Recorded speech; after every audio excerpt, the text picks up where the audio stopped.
Good afternoon. We'll now start. I'd like to welcome everybody to this pep talk. The first reminder will be for everybody to mute yourself, but always show your video picture. Sign in your name, Facebook account, or email address in the chat box, including names of companions attending with you. Use the chat box to ask questions and make comments while the pep talk is on. There'll be group pictures at the start and end of the pep talk. Another reminder, please take the online learning evaluation test exercise for mastery of learning and have a perfect score to get a certificate. I have placed the link in the chat box.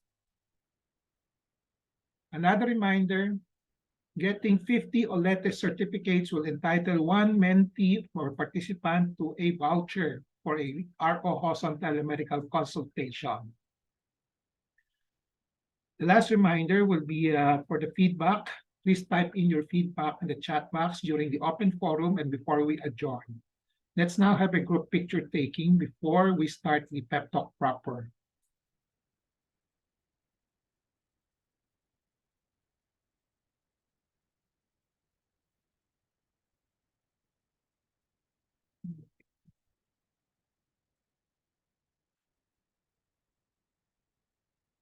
Ready? The other faces. Okay. 1, 2, 3.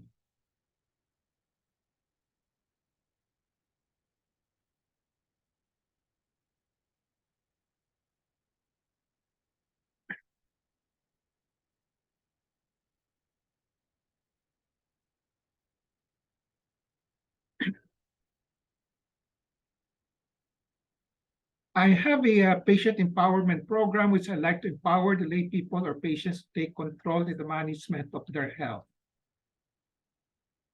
I started the pep talk on May 15, 2021. There are 3 courses in the pep talk. I completed the core course on October 9, 2021. From October 23, 2021 onwards, I've been tackling health disorder and health issue courses. This may take 3 years or longer depending on the enthusiasm and perseverance of everybody. My pep talk today is patient safety awareness. This is in consonance with the patient safety awareness in March and in the from the World Patient Safety Day, which will be celebrated in September. Okay. So the empowerment objective is for the lay people to have a basic understanding of the patient safety in their health management. I just like to tell you that what instigated me to think to have this topic for this pep talk. Number 1, I was invited to give a talk on patient safety. Number 2, I saw a video in PGH on the patient safety, which is very impressive. So I thought that we should empower the patients. I should include this topic in this particular pep talk. So when I was searching for some materials for references, I came across the World Patient Safety Day of WHO. Okay. So this will be observed in September 17, still months ahead of us, okay? But I was happy to see that the theme that they had is engaging patients for patient safety. So it jived with what I really wanted. I want to empower the patients, to you people, on patient safety. So there's a move to I think this is the first time that they have this theme, engaging the patients for patient safety or empowering the patients for patient safety. So this is in recognition of the crucial role of patients, okay, families and caregivers, okay, in the promotion of safety in healthcare. So that's a background story of this particular topic. The contents of this pep talk will be the following. What is patient safety? Why patient safety initiative from healthcare institutions? What are the more common patient safety concerns in the world? Sa buong mundo, from the perspective of the healthcare institutions like hospitals? What are the roles of patients in promoting patient safety? What strategies are needed for patient safety in healthcare institutions, but also among patients? So before it used to be a domain of the hospital, but now they're trying to include the patients, the contribution of patients to the patient safety program. What is my patient empowerment program on patient safety? What are the international patient safety goals? And how can a patient help in achieving patient safety goals? Now let's start with a definition of what is patient safety. The simplest definition of patient safety is the prevention of errors and adverse effects to patients associated with healthcare. So these are the two keywords when you talk about patient safety: errors, adverse effects. So we know that the healthcare system has become more effective as time goes by, but it has also become more complex with greater use of new technologies, medicines, and treatments, and with more processes, procedures, and more people coming in, manpower involved. So there's always a risk for some errors in the administration of healthcare. And we know that nothing is perfect all the time. To err is human. So to expect a flawless performance from human being working in a complex environment in the hospital and other healthcare institutions is unrealistic. So we just have to accept that there is always a risk for flaws or errors, but these just have to be controlled. The other definition of patient safety is that it is a healthcare discipline. There's a movement, there's an advocacy that has emerged, with the evolving complexity because of the complexity in healthcare system and the resulting rise of patient harms in healthcare facilities. So they have seen a lot of incidents of patients harm occurring in healthcare facilities. So this discipline aims to prevent and reduce the risk, the errors, and harm that occur to patients during provision of the healthcare or medical care. But the cornerstone of the discipline is continuous improvement based on learning from errors and adverse events. So it's important to note here that there will always be errors, but what's more important is to continuously try to avoid and prevent.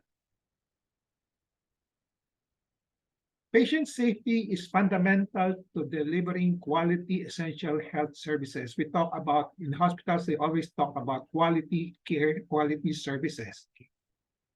So indeed, there's a clear consensus that quality healthcare services across the world, all over the world, should be not only effective, but patient-centered, timely, equitable, integrated, and efficient, but also it must be safe. So they include safety as one of the parameters in the quality health care. Here are some WHO statistics. So this is worldwide statistics. Globally, internationally, there are at least 5 patients who die every minute because of unsafe care. Around 1 in 10 hospitalized patients experience harm, with at least 50% being preventable. So 50% of this harm are preventable. 4 out of every 10 patients are harmed in the primary and ambulatory healthcare, let's say in the outpatient clinics. Unsafe surgical care procedures cause complications in up to about 25% of patients. Medication errors cause at least 1 death every day. And the most detrimental errors here are related to diagnosis, prescription, and the use of medicines. So we can see that there are a lot of different types of errors that can occur, but the most detrimental are those related to diagnosis, prescription, and use of medicines. In the Philippines, we don't have hard statistics. So I hope it's about time that we also come out with statistics and try to promote patient safety in the Philippines. But in the US, 10 to 12% of patients experience harm while hospitalized, with approximately half of these events being considered preventable. So we have to realize and accept that patient harms do occur in healthcare institutions everywhere, abroad, and of course, in the Philippines. That's for sure. Okay? And there is a need to control them, and patient safety initiative is needed to control these harms. What are the more common patient safety concerns in the world? This is probably also true in the Philippines from the perspective of the healthcare institutions or hospitals. So ito yung mga more common na nakikita natin, na experience ng ibang bansa, no? Even in our country, but it's not well documented. Okay. So medication errors, infections, health related to the hospital or healthcare institutions, unsafe surgical care procedures, unsafe injection practices, especially medications, diagnostic errors, wrong misdiagnosis or misdiagnosis, unsafe transfusion, blood transfusion practices, radiation errors, yung mga undergoing radiotherapy, sepsis, infection, venous thromboembolism or blood clots, and others. So patient safety is a discipline primarily being advocated by healthcare institutions such as hospitals, mostly hospitals, for patients under their care. Okay. So it's an advocacy to actively prevent and reduce errors and adverse events in the hospitals. So the prime mover here is the hospital. However, patient safety discipline can be extended to or advocated by patients themselves in preventing and reducing errors and adverse events during the self-management. So patient can and should also assist in the healthcare institutions in promoting patient safety. I want to say that a patient safety program in the hospital will not achieve a high success rate if there's no involvement of the patient. So that's why the WHO, for the 2023 World Patient Safety Day, they now realize the importance of patients' involvement, patient engagement in patient safety. So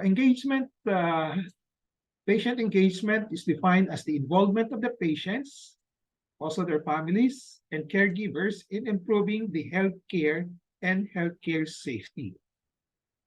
So examples of patients being engaged in the safety of their own care include monitoring and self-administration of medications, alerting care teams or the hospital teams to concerning symptoms, and reporting adverse events.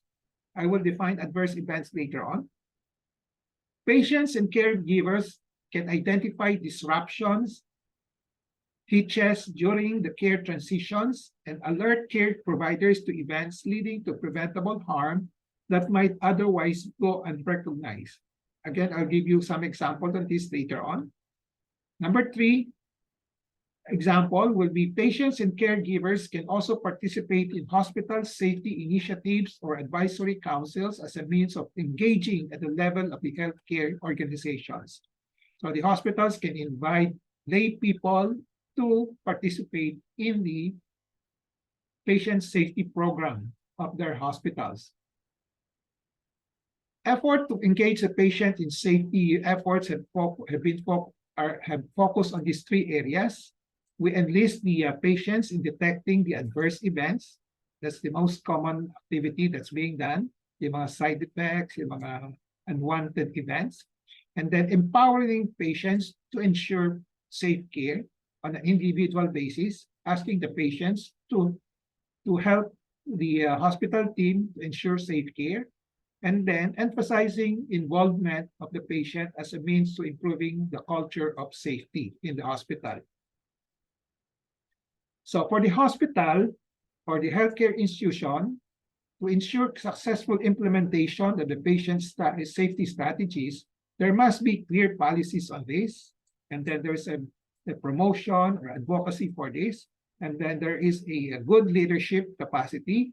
And then there are data to drive the safety improvements for research and also for baseline data, and see after implementation of the patient safety program if there is improvement somehow. And then, of course, there's a need for expert or skilled healthcare professionals in the hospital.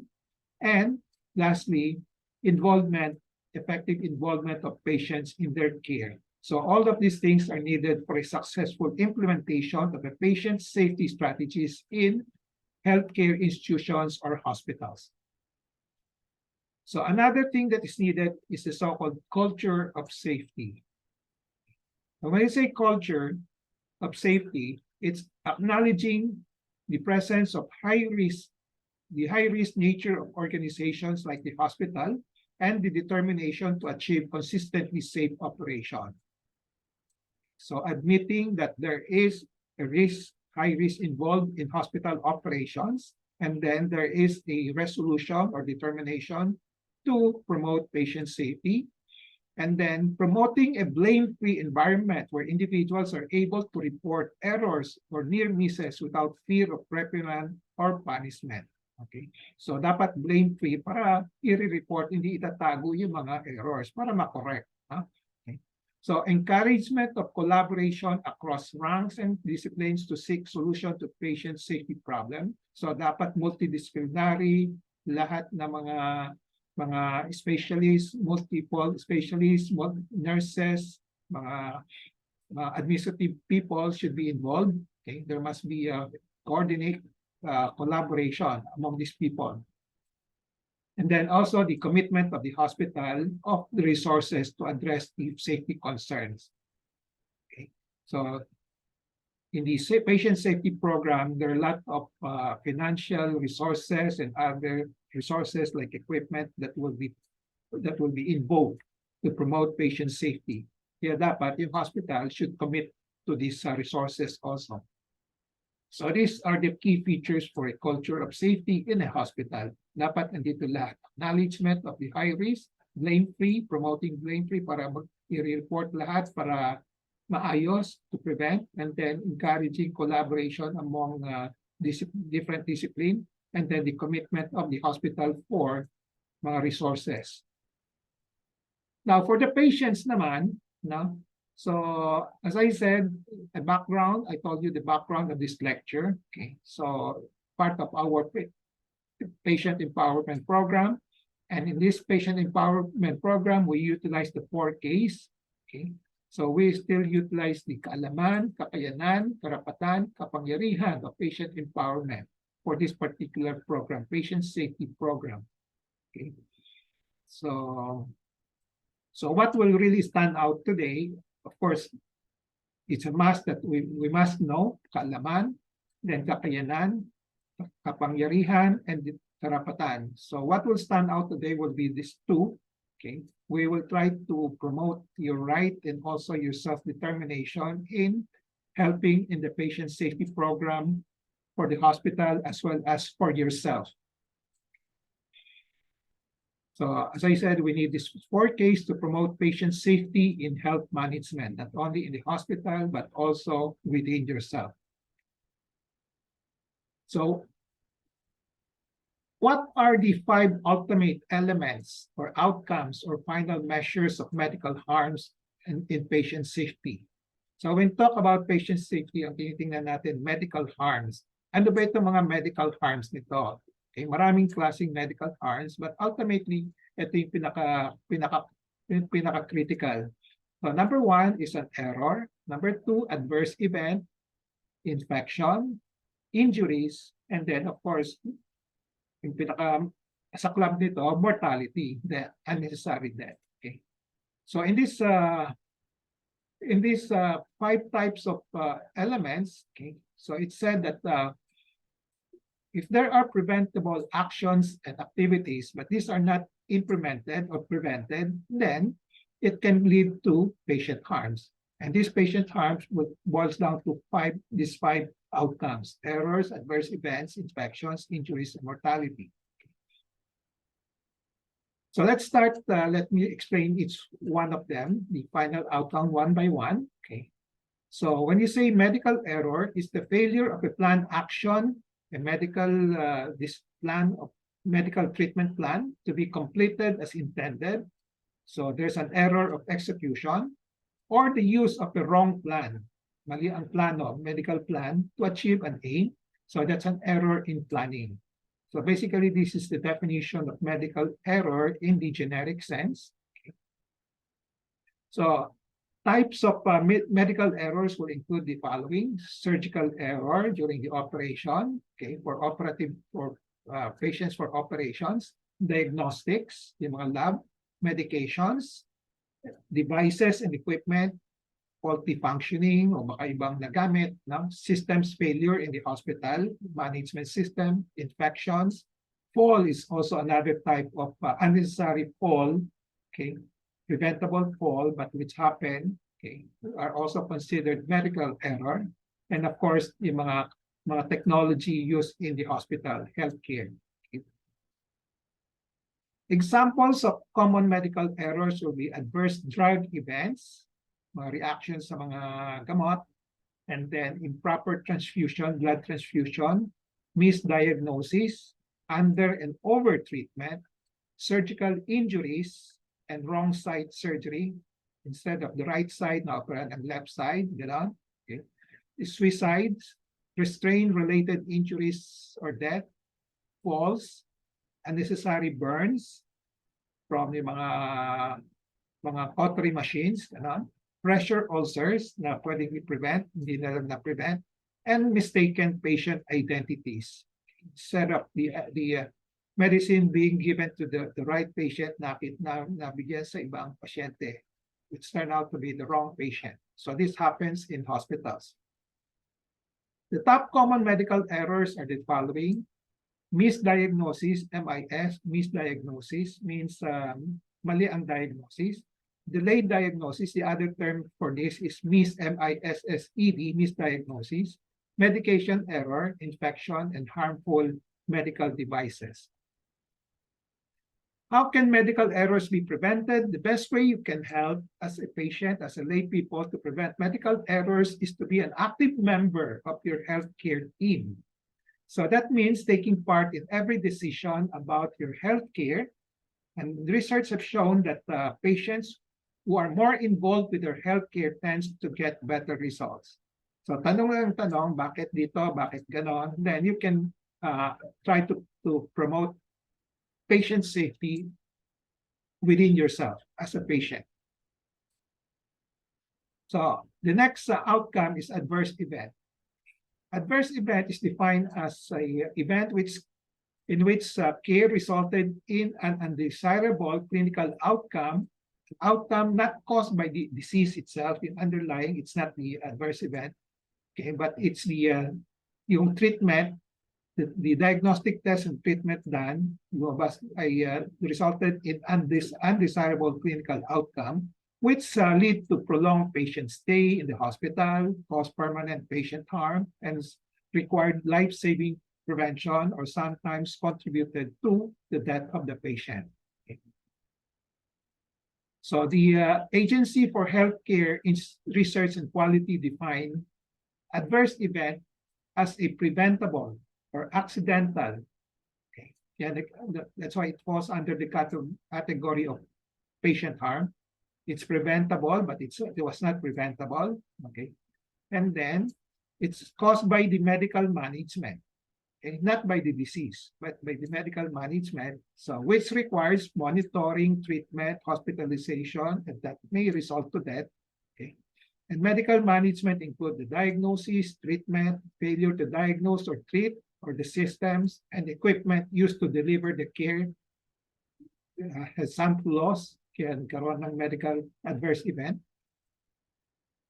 So when you talk about adverse events, actually there are two types here. yung mga side effects, reactions, example, side effects sa mga gamot, we also call it adverse events, but these are called adverse drug reactions. Okay, so a lot of these adverse mga reactions, allergic reactions are usually non-preventable. So we don't really classify it under medical error. No? But for those which are preventable, okay, which were not actively prevented by the anticipated by the doctors, by the healthcare professionals, then we call it medical errors. Okay, as I said, that there are so many confusing definitions of adverse something, adverse events, adverse drug events, and adverse drug reactions. Adverse drug reactions yung mga gamot, yung mga reactions to gamot, which are a lot of times which are not hindi natin mapipredict kaya nangyayari. No? So excusable yon, basta the doctors will just be on the lookout and will advise the patients that it can happen. Okay, adverse drug event naman, there's a harm done because of wrong use of medicine. Okay. So adverse event is a general term, no, that will encompass drug event and also drug reaction. Okay. So as I said, the adverse event is not due to the underlying disease. Now, there's a special type of adverse event, which is the worst, which is the most serious. No? So in hospitals, they call it sentinel events. So this is the most serious adverse events, which can cause permanent harm, okay, severe or temporary serious injury or death. Okay? So ito yung pinakamabigat. No? So if you can, sometimes we classify adverse event into yung mga minor, major, and then severe. So the most severe, most serious type of adverse event will be called sentinel events. Now,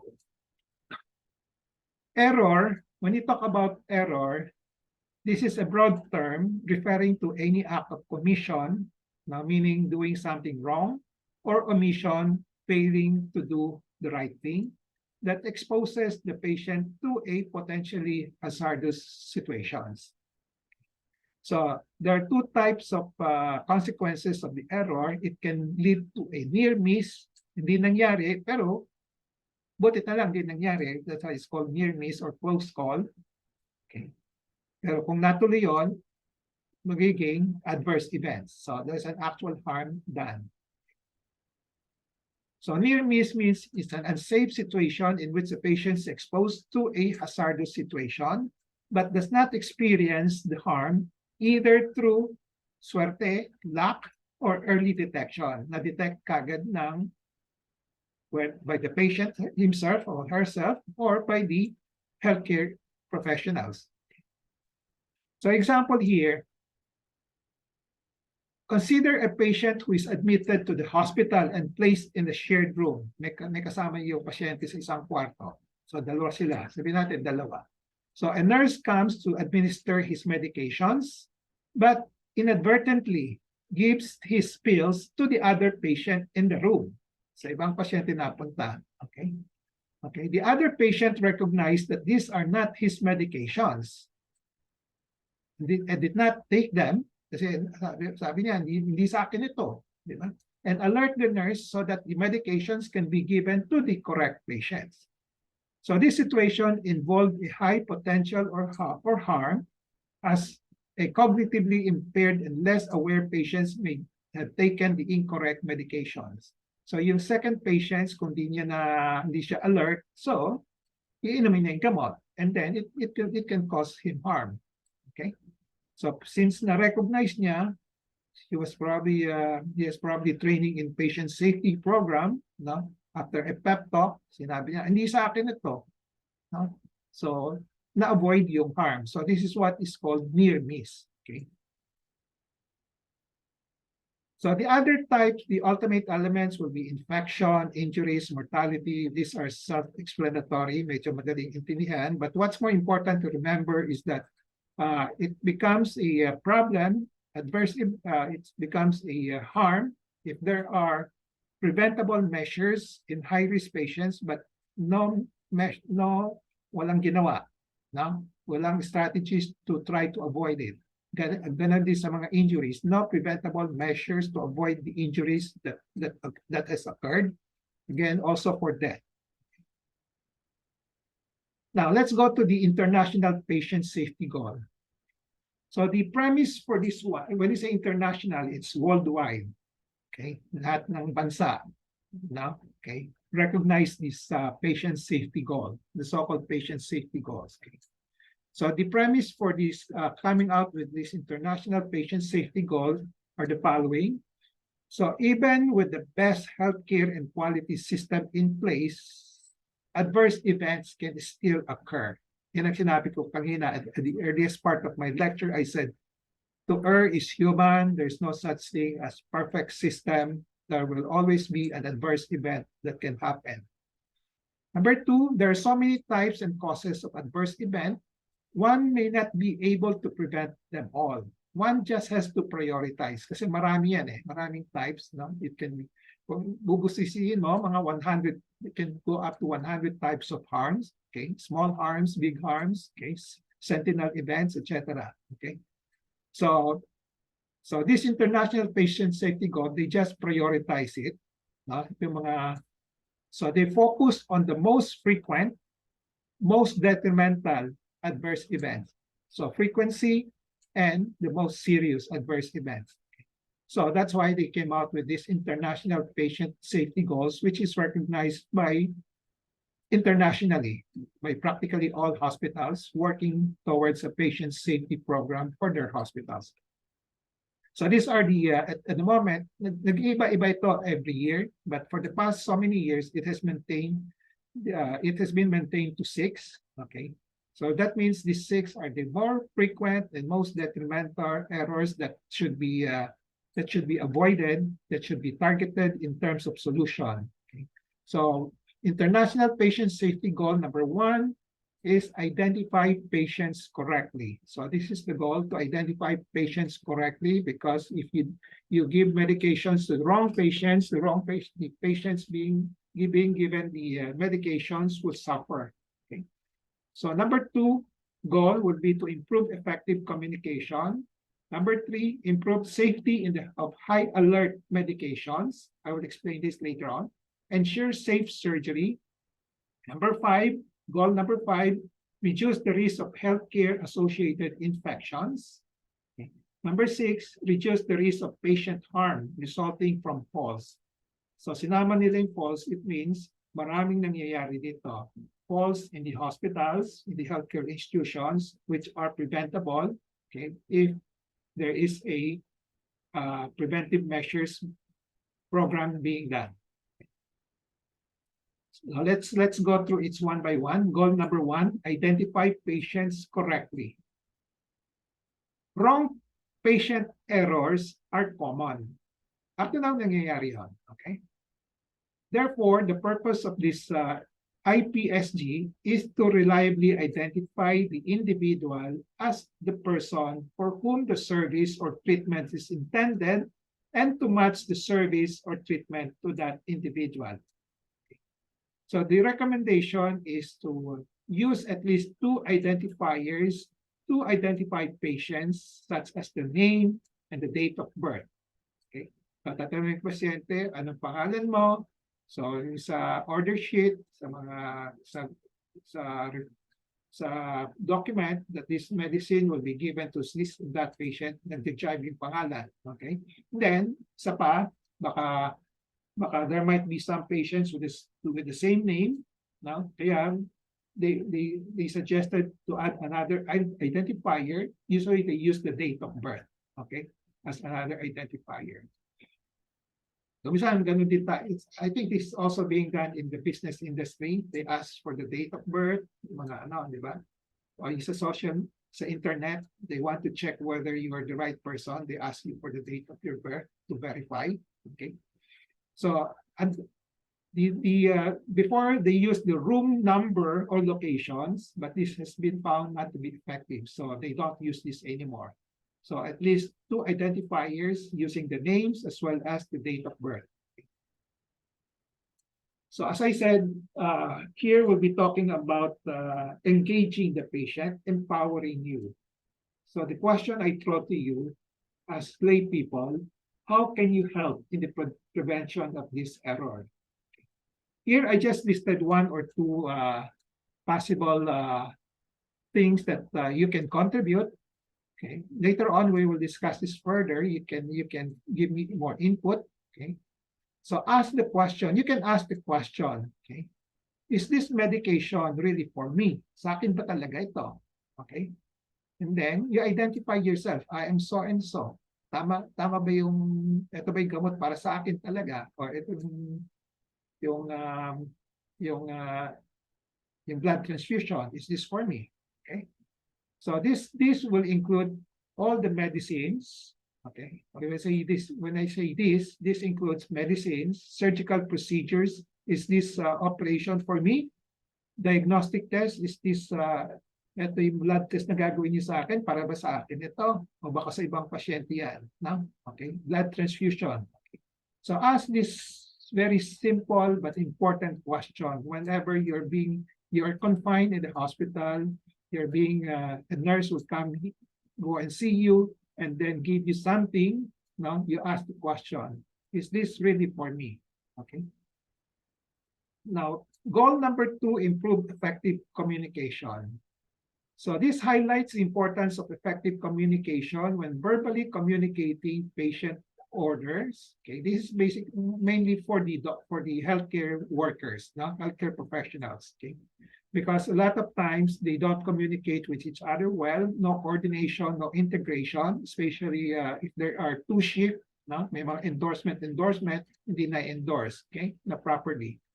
So ensuring that patient data is communicated accurately and understood by the recipient is critical to reduce errors and improve patient safety.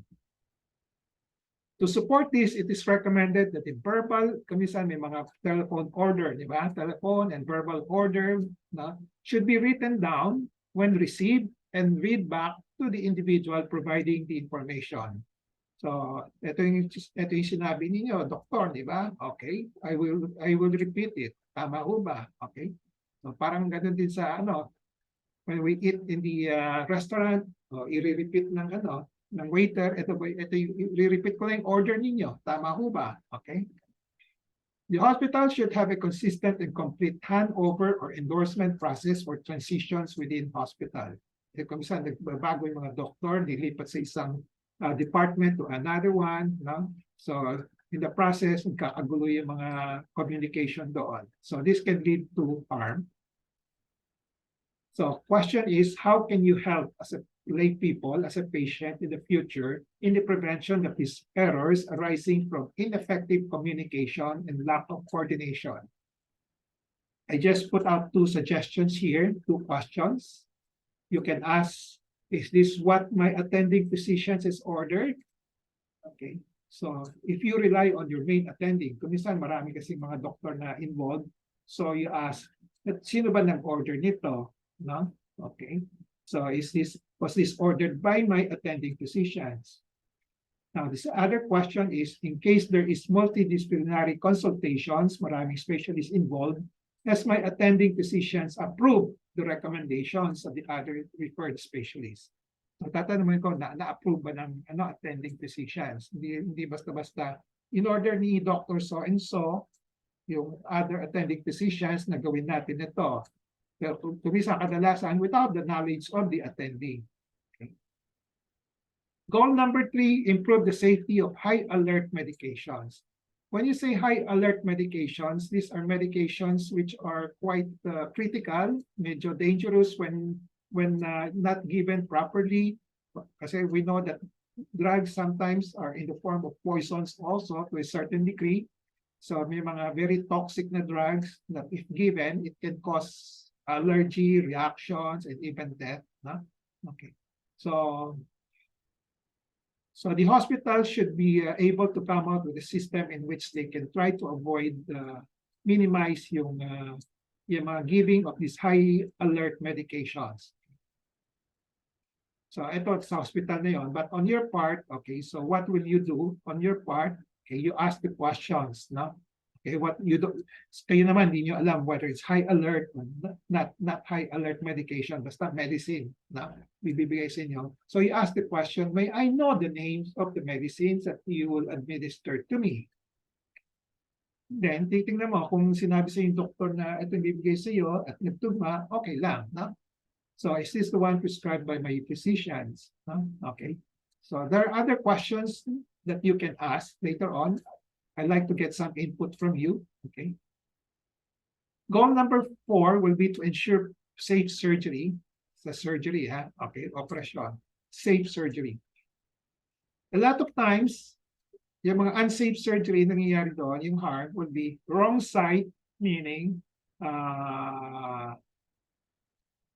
wrong side means sa left hand dapat operahan, sa right hand na operahan, left eye dapat operahan, sa right eye na operahan. That's when meant by wrong side, no? Dapat itubo yung dibdib, yung chest on the right side, ang natubo ang the other side. No? So this is what is meant by wrong side. Then wrong procedure, hindi yung agreed upon na procedure, ibang ginawa. No? And then wrong patient surgery, yung pasyente na dapat hindi na-operahan, or patient who is for one operation, iba ang ginawa because of na interchange yata yung mga pasyente doon. Huh? So these events can occur from ineffective communication, lack of processes, and lack of patient involvement in this site marking. No? So this is an ongoing concern for the hospital. To help minimize these adverse events from occurring, hospitals should use multiple strategies when identifying the correct patient for the surgery, correct procedure, and correct site. So how can you help in the prevention of this kind of error? You can ask the questions. Can I at least see my first surgeon who will operate on me before I am put to sleep?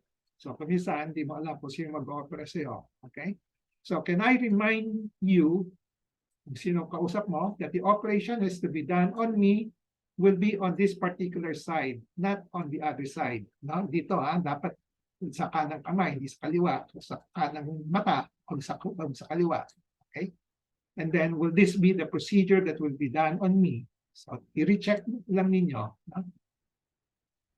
Goal number 5, reduce the risk of healthcare-associated infection. So we have to qualify this. These are not the community-acquired infection, but these are infections that arise from being in the hospitals. Because being in the hospital is not fully safe. Exposed ka sa maraming microorganisms, no? Maraming infections. No? So you can develop infections inside the hospital. Okay. So the focus here to prevent this infection, yung pinaka-simplest, hand hygiene. Linis ng kamay ng mga hospital staff. Okay. Okay. So they want to, okay. And then sometimes they would like to use infection if it's proven by evidence-based that when you give antibiotics, no, it can reduce the risk of healthcare-associated infections. So how can you help in the prevention of this kind of error? You can ask this question. You ask the doctors or the nurse, have you washed your hands before touching me? Okay, don't be afraid, don't be shy to ask them. Okay, if you feel na nakita mo, hindi siya naghuhugas ng kamay before touching you, no? Remind them to wash their hands. Aren't you going to use sterile gloves to examine me?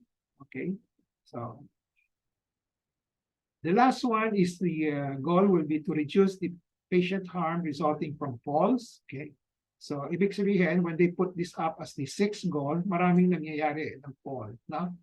So falls are a cause of lot of injuries to patients and occur in both inpatient and outpatient. There are multiple factors why patients or people are at risk of falls. For example, yung environment, the setting itself, physical environment, walang mga handrails, baka slippery, yung mga flooring is hindi pantay, no? Patient history, baka meron siya mga history of parang madaling mag-fall,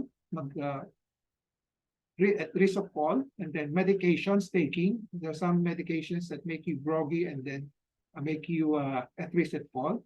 Visual impairments, hindi nakakita masyadong maganda at contribute sa fall. So hospitals should have a process for assessing and reassessing patients for falls risk and implement measures to reduce the falls risk.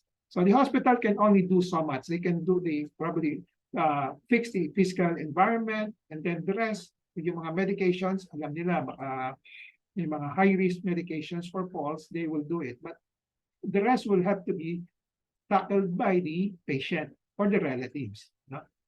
So how can you prevent this kind of error, the fall? So be wary of all the conditions in the hospital that will make a patient at risk of fall. As I said, physical environment, no? Baka slippery ang floor, yung sa bathroom, no? Okay. Walang handrail sa kama, no? So ask for advice on how to avoid fall in the hospital. So I'll end this talk by giving a summary and takeaway. Okay. So I have discussed all of these things. I won't read them anymore. Okay. And then takeaway in relation to patient empowerment, be always in touch with reliable medical information on patient safety.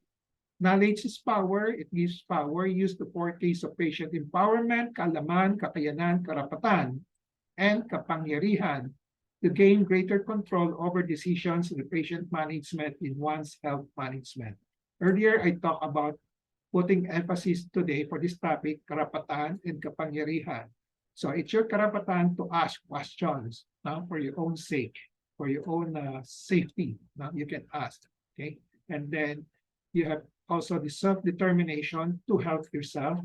Okay, you can monitor what medicines you're taking. Okay, you can also try to avoid all the falls that you think that can happen to you. Okay, those are just examples. Okay, so again, as I said, I'm happy that I talk about this topic. So this will be in line with the theme of the WHO, okay, World Patient Safety Day, engaging patients for patient safety. So at least nauna na ako sa Pilipinas, okay? So reminder, after the PEP talk, please take the online learning co-evaluation test exercise for mastery of learning and have a perfect score to get a certificate. 50 OLETE certificates entitled 1 to a free voucher for ROJoson telemedical consultation. Feedback, please type your feedback in the chat box during the open forum and before we adjourn. And let's now have a group picture taking before we start the QA and interactions.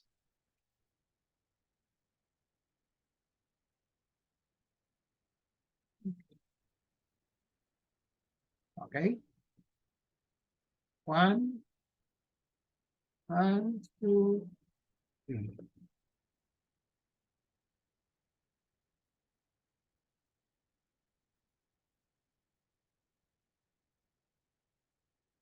Okay, the floor is now open for questions, sharing of experiences.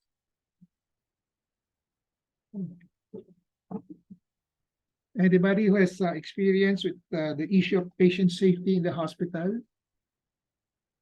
Doc, may I say something? Sure, Susan. Susan here. Okay. First, you said one example of medical error is suicide. Please expound, because suicide is done caused by the patient himself, no? So how can it be a medical error? Walang precaution. Suicide. Walang precaution ginawa ng hospital.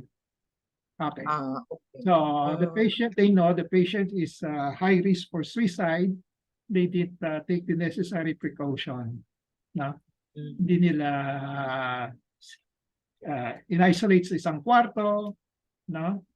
Ganon. So essentially, that's the liability of the hospital. Okay. They took the necessary evidences that they were taking some measures to prevent suicide. Lock out na siya. They're not liable anymore, even though hindi nila makontrol yung suicide ng pasyente. So minsan gusto ng pasyente talagang mamatay, wala tayong magagawa.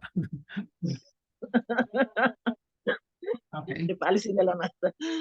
Another thing, I hope you don't mind. No, No? no.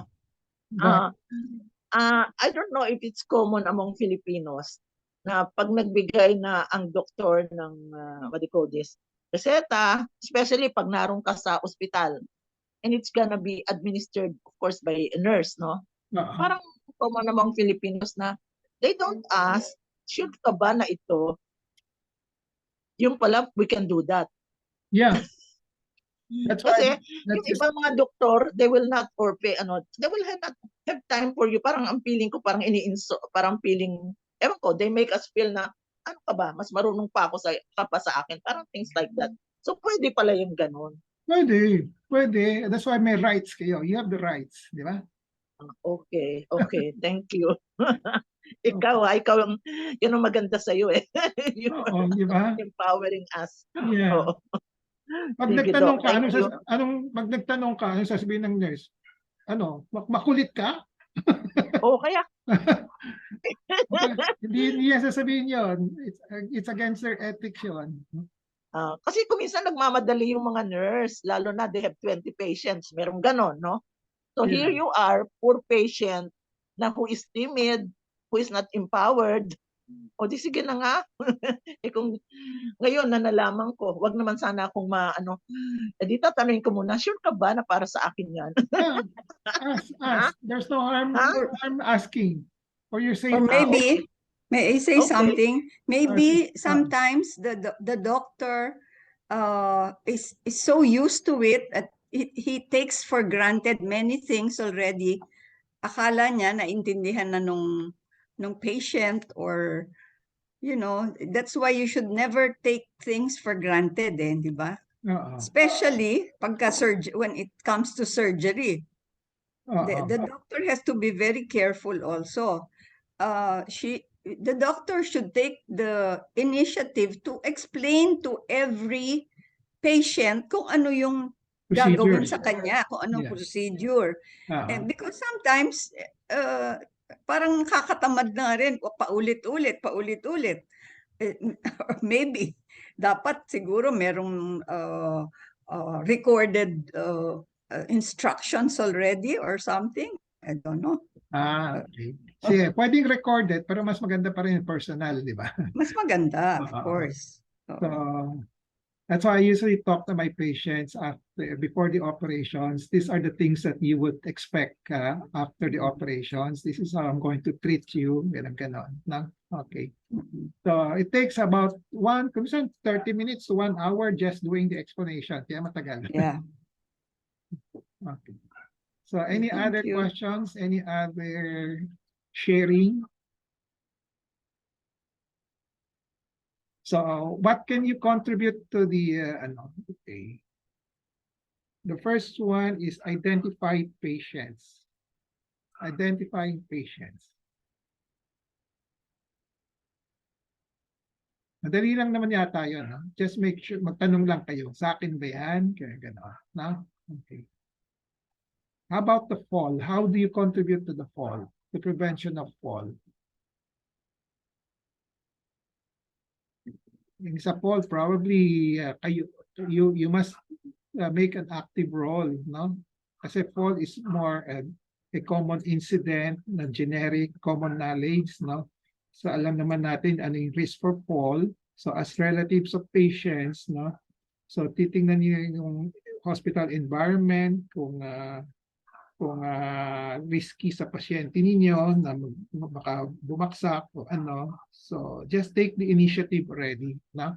Kasi it's hard for the hospital to identify all the factors, no? Okay. About yung effective communication, usually sa hospital yon. Yung high alert medications, yeah, you just ask, no? Okay. Okay. Okay. So any additions aside from asking, ano pang pwede niyong gawin as patient?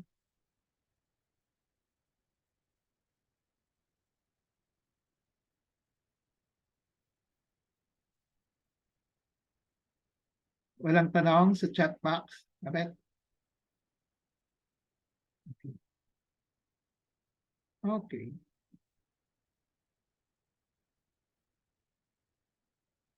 So, Perla, anything, Perla?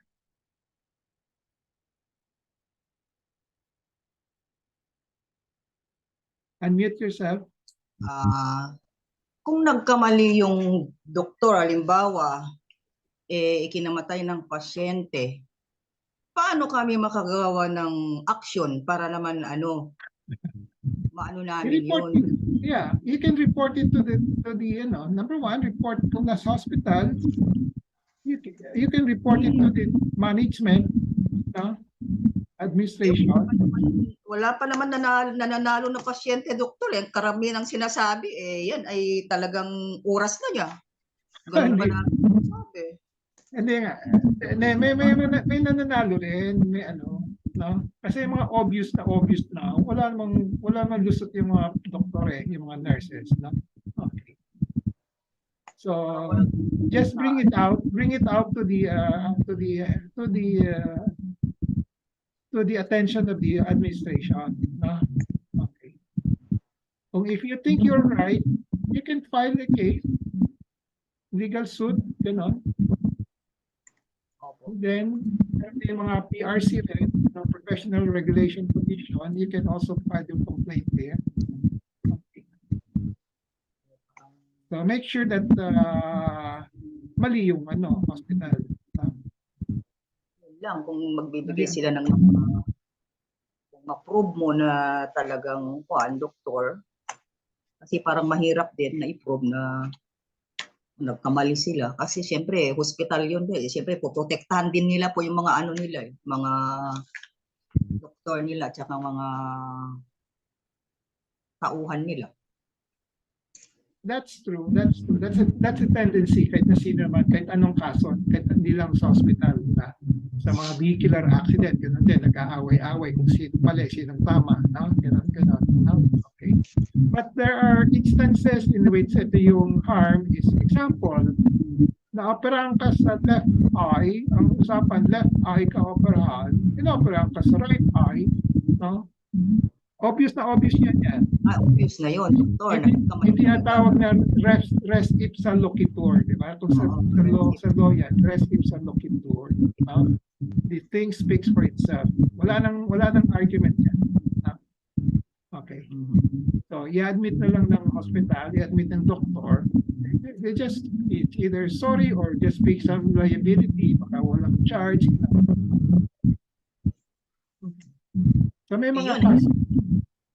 Yun ay lantaran na pagkakamali yung doktor di po ba? Pero kung sa mga operation na halimbawa after the operation namatay siya, ayun ang mahirap. Kasi maraming factors Yeah, it's not clear cut no? So maraming factors that can contribute to death.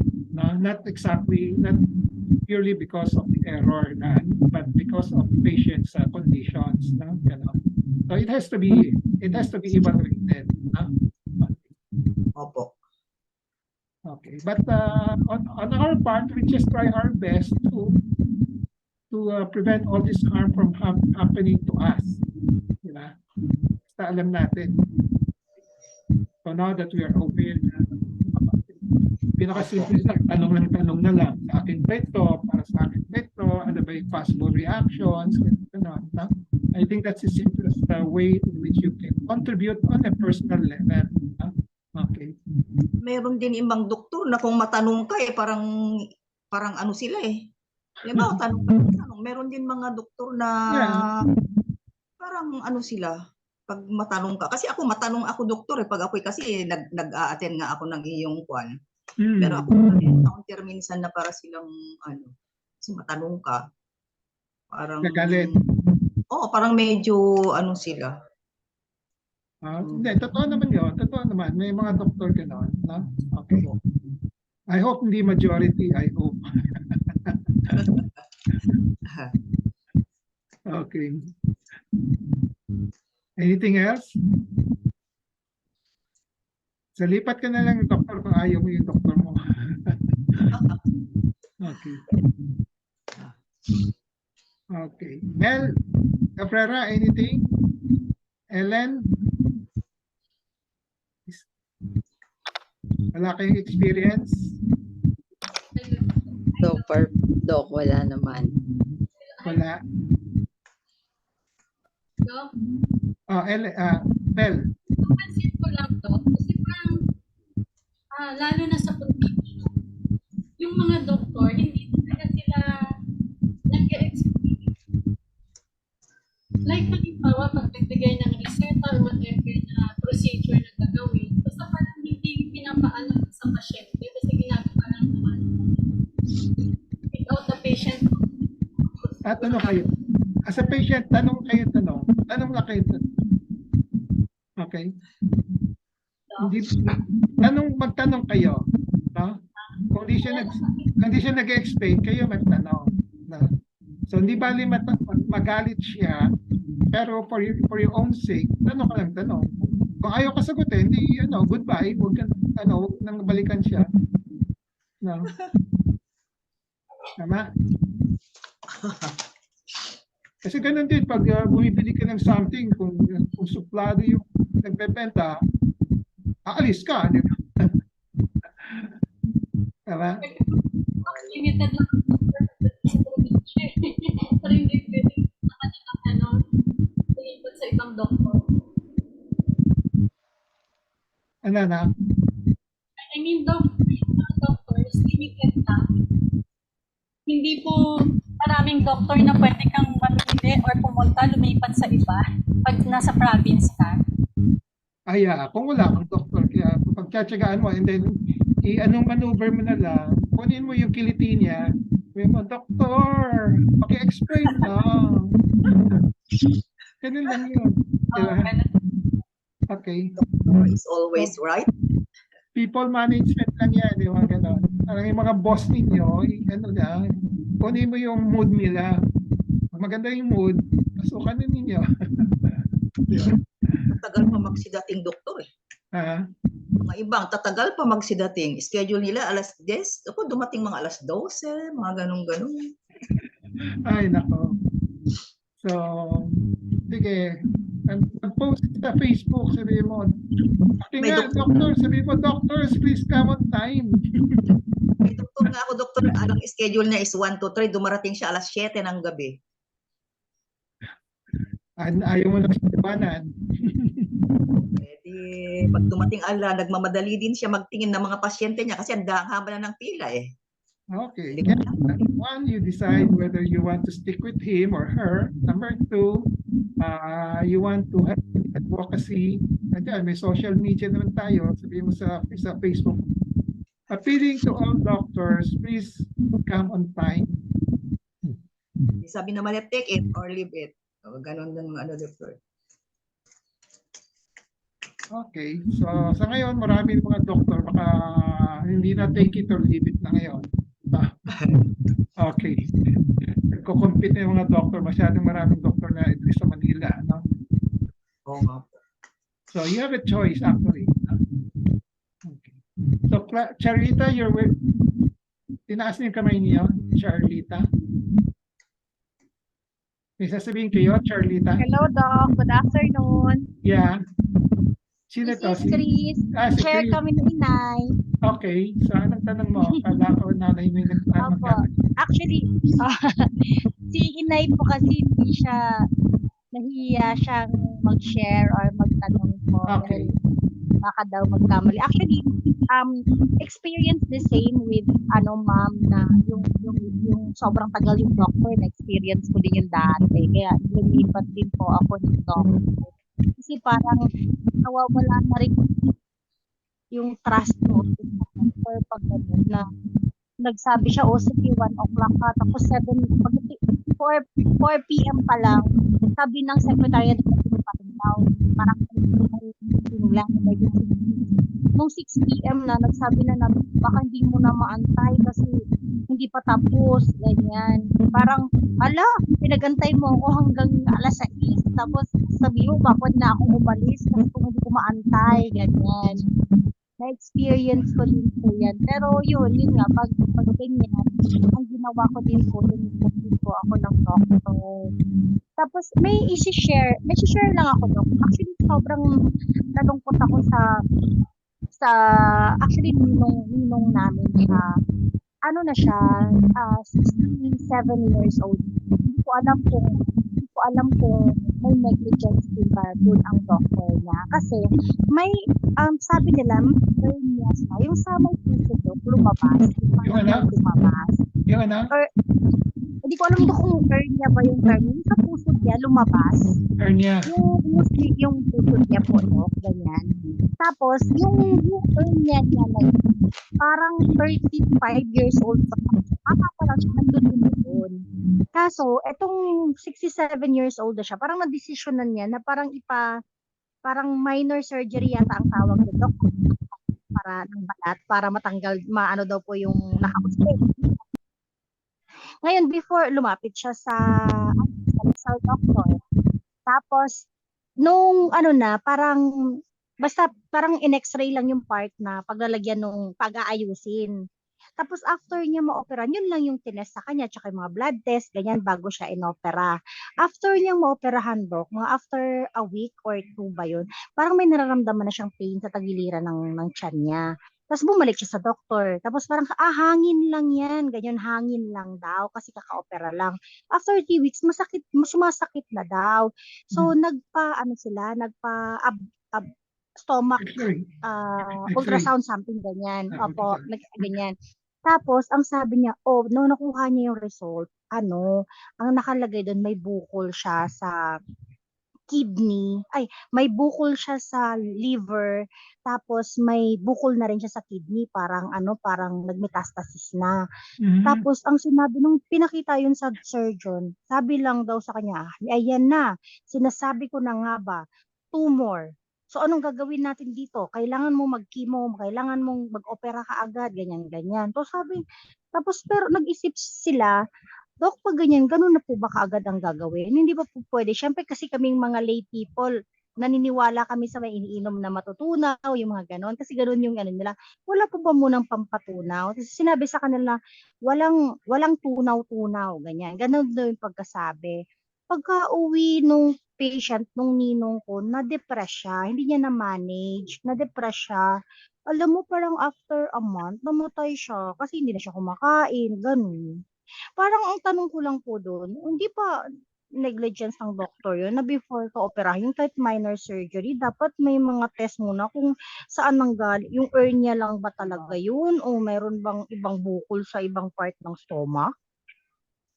Well, okay. Number one, depende din sa doktor, no? Okay. Parang sobrang nakakasad yung pangyayari sa kanya do kasi ginusto lang naman yung matanggal yung pangit na tignan na lumabas yung sa pusod niya tapos ganun ang nangyari, ganun, namatay siya kasi na-depress siya, hindi na siya nakikipag-usap, hindi na siya masyado kumakain, ganun. Tapos hindi na siya nagpadala sa ospital, So yung nanghina siya. ilang taon na yung pasyente mo?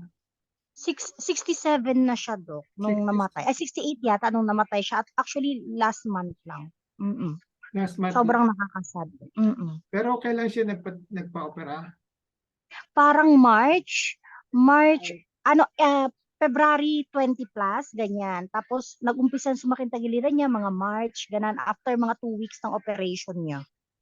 Okay, number Tapos one. nalaman nila, ganun. So when you see a doctor, no, a surgeon, doctor or surgeon, basta any doctor, diagnosis mo na, di ba? Diagnosis. Okay. So, kung anong diagnosis ng doctor, yun ang magiging guide for treatment, no? But before it can be used as a guide, dapat may ano tawag doon? The doctor should know kung ano ang degree of certainty ng diagnosis niya. Kung hindi siya sure, then he needs diagnostic test, mga test pa, di ba? Kung more or less sure na siya, he can decide to do the treatment. Wala nag-test, but to do the treatment. No? Okay. So in this particular patient, so it seems that hindi niya tawag doon, na-miss niya yung ano, kasi yung hindi naman lus-lus yun di ba? It turned out not to be hernia, no? But it's part of the, yung mga cancer, sa ilalim may cancer na siya, no? Sa atay ka mo, di ba? Sa atay meron na, no? Okay. So, yung sa tiyan, kasama na yun doon, no? So it all depends on the surgeon, and then dapat yung physician should tell you anong basis niya for suspecting this, suspecting that, and then how sure is he, no? And then tatanong kayo kung ano yung pasyente, gusto pa ba niyo magpa-test o pwede lang tayo mag-ano kasi based on my experience, ano, more or less hernia o gano'n, di ba? Okay, kasi kung hernia naman, di na kailangan mga test talaga, di ba? Okay, kung meron siyang, kung matalas ang mata niya at nakita niya, baka iba yon, di hernia, then magpapatest siya, no? Okay. So it's an agreement. That's why you have to ask. Patient empowerment din yun eh. Patient safety. If you want to put it under patient safety, you have to, the patient will have to ask the doctors, okay, kung anong basis niya for diagnosis, no? Kung maganda ang basis niya, at how certain is he, gano'n, no? Okay. Okay. Then, so eto, nung na-operahan na, it turned out to be something else, di ba? Okay. Kaya napa-ultrasound siya, nakita merong underlying cancer pa, di ba? So yung lumilitaw sa tiyan niya, it's part and parcel of the pinakapunuan ng cancer sa loob. No? Okay. So with that, the doctors will just have to advise you properly. Sinabi niyang, so paano niya in-advise? Sinabi niya kagad sa pasyente? O, ganun exactly yung pagkasabi, Dok. Medyo siguro hindi niya na-manage na akala niya siguro strong personality yung pasyente. Po din, ganun yung actually medyo ganun talaga yung pagkasabi sa kanila, Dok. Sobrang nakakasad. Kaya nga, kasi kung ako, usually bago ko ibigay yung alarming diagnosis, na-assess ko muna yung psychological makeup. Kung kakayanin tanggapin, kung hindi, huwag mo na, di ba? Okay, idaan mo na sa Pero, opo. Pero actually, Dok, na-experience ko din yan nung na-diagnose ako nung nagpa-breast ultrasound ako. Na-experience, kagkag nga ang buho ko nun, paglabas ko dun sa pinag-ultrasoundan, dahil hindi ko rin expect na ganun kaagad yung sasabihin eh. May mga ganun po talaga. Baka madalas ganun. I don't know kung madalas, baka madalas nga kasi hindi kasi nangyayari lang. Pero dapat there must be an art, may art of ano yan, explaining to the patient, di ba? Okay. Ayun, Dok. Pero somehow, Dok, may negligence ba ang surgeon niya dun sa nangyari sa kanya? Yung operation? Opo, yung operation, yung process nung na-request ng medication niya, na dapat ba, yun nga, tama, dapat ba before siya nag-diagnose na hernia talaga, i-check niya muna kung yun ba talaga yung nasa stomach nung pasyente? Well, pwedeng liable, pwedeng hindi. It depends on yung usapan ng doktor at yung pasyente. Hindi kasi we're not privy. Baka may sinabing pasyente, baka hernia, baka ganon, no? Then baka sinabi sa pasyente, gusto nyo, operahan na natin. Then nag-consent naman yung pasyente. So out na siya doon kung nag-consent. Kaya importante, you must know yung before you give the consent for, di ba may consent yan for the operation, no? Before you give the consent, alam niyo yung possible side effect, possible complications, no? Kung itutuloy o hindi, no? Okay. So kung babalikan mo, patient empowerment talaga ang kailangan natin. Kung babalikan mo yung kaso niyon, you have to ask anong pinag-usapan ng pasyente at doktor, di ba? Okay. Okay po, Doc. Dapat. Actually, nung nakausap ko yung wife niya, yung balininang din namin, parang nakakaawa lang, sobrang nakakasad lang kasi, di ba, bigla na lang ganun, tapos hanggang sa na-depress na siya. Ang iksi lang nung ganun, tapos namatay siya ng ganun na lang. Parang sobrang nakakalungkot lang. Pero sabi naman niya, kung ayaw na daw nila ng ma-stress pa lalo, magulo pa. So, baka yun din inisip nila, baka yun lang talaga yung life niya, ganun. Pero nakakalungkot pa din, di ba po? Nakakalungkot sobra. Yeah, tama. Okay. Wala namang perfection dito sa mundo eh, no? But importante, accept the imperfection, but try your best to avoid it, di ba? Try your best, no? That's why itong Thank you, patient Doc. safety Thank you. program, sabi ko nga sa iyo, hindi siya magkakaroon ng 100% perfect na no harm. Siguradong meron yan, no? Okay. Very complex kasi yung medicine eh.